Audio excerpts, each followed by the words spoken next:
Alright, so this video is going to be all about depictions of mental health issues in films that we've looked at, both good and bad, and how we can draw inspiration from these examples in our project, Bad Words. So to start off with, let's give a quick rundown of the mental health issues that we wanted our main character, Spencer, to have. Spencer's main problem is his obsession with the children's TV show Captain Fantastic. The character of Captain Fantastic is essentially a Mr. Rogers-like figure who goes around teaching children about the virtues of being kind to people, and Spencer's followed his words to the letter obsessively since he was a child. So eventually this all culminates in him having hallucinations that Captain Fantastic is a real person who guides him through difficult situations in his life. His obsession with the show will eventually lead him to stalk and assault an internet reviewer named Brian, who makes a negative video review of the show, ripping it apart and shattering Spencer's viewpoint of the world. So through research on the internet, we found that Spencer's hallucinations and conversations with imaginary people correspond to some of the symptoms that people affected with the real-life condition of psychosis suffer from. Psychosis is an umbrella term for a number of conditions, such as schizophrenia and bipolar disorder, and we thought it would be a smarter choice to not try to directly portray one of these exact conditions, because we'd pretty much certainly get aspects of it wrong, and that we thought that letting the audience infer and speculate about the cause of his symptoms would prevent causing offence through portraying a specific disorder incorrectly. Looking at the NHS website's entry for psychosis, we found that symptoms include hallucinations, delusional thoughts, erratic action due to these hallucinations and delusions, and social withdrawal, which are all aspects that we wanted to include in Spencer's character. Reading up about these symptoms made us curious about how films, not only neo-noirs, portrayed the condition, as well as other conditions that have a similar stigma behind them. So firstly, I want to talk about a 2001 biographical film called A Beautiful Mind, directed by Ron Howard. The main character, John Nash, based on the real man of the same name, played by Russell Crowe, suffers from paranoid schizophrenia and hallucinates that he's doing secret government work to save the US from the Soviet Union for a man named Parcher, played by Ed Harris. The film is a fictionalized version of events that really happened while John was suffering from psychosis in the 1960s. The thing we like most about the way the film portrays John's hallucinations is the way that there's no indication that what he's seeing isn't real until the scene changes to another character's point of view. This is shown particularly well in this scene from the film, in which he argues with his wife and Parcher at the same time. No. Hello, I need Dr. Rosen's office, please. You gotta stop her, John. You leave her out of this. Who are you talking to? It's not her fault. John. She'll compromise us again. No, she won't. You'll go back to the hospital. John, answer me! Countless people will die. Alicia, please, put the phone down. I can't let that happen. Yes. Hello. Hi, I need Dr. Rosen. Is he in? I'm sorry, John. No!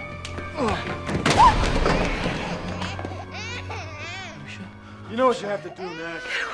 So how can we take inspiration from this to help us in our own production?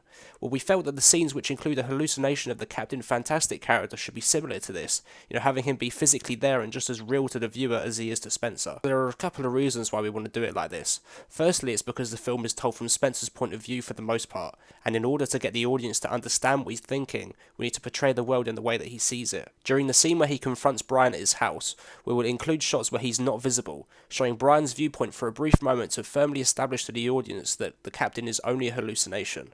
Another reason why we want to do it this way is because we don't have much of a budget for special effects. This way of doing it requires next to no special effects, and because of the simplicity, the presentation would also translate well into any lighting conditions, and as we would want to film primarily at night, we do need the scene to work in low light. So moving on from the visual representation of his illness, what kind of personality traits do we want Spencer to have? Because one of the symptoms of psychosis is social withdrawal and erratic behaviour, we want to represent that in our dialogue as well. Like I said in our other video about presentation, we want Spencer's dialogue, especially when talking to Brian, to be confusing and only really make sense to him.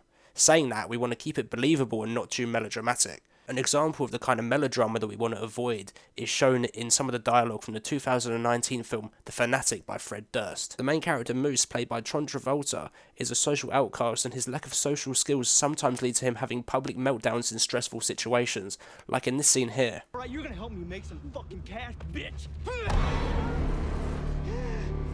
I wish Freddy Krueger would come and chop off your head, and it would roll in the street, and a truck would squish it, and the blood would splatter everywhere, and everyone would watch it. When we watched this scene, we knew the tone was supposed to be shocking, but we almost couldn't help from laughing because of the absurdity of the dialogue, as well as Travolta's delivery of his lines. And because we're trying to make a darker, more serious film, we don't really want to fall into that trap of making the audience laugh when they're not supposed to, even if the idea of someone being obsessed with kids' TV show is kind of ridiculous. Dennis Harvey's review of the film for Variety.com, which I'll put a link to below, sums up the situation, saying that the movie might be an unintentional laugh riot if its main attraction wasn't so downright squirm-inducing. Moose isn't supposed to have a specific disorder, but I still think this is a relevant example because it shows how not to portray a meltdown if you want to successfully disturb your audience. Instead, Cameron suggested that we looked at this scene of Rami Malek's meltdown in the Amazon Prime series Mr. Robot.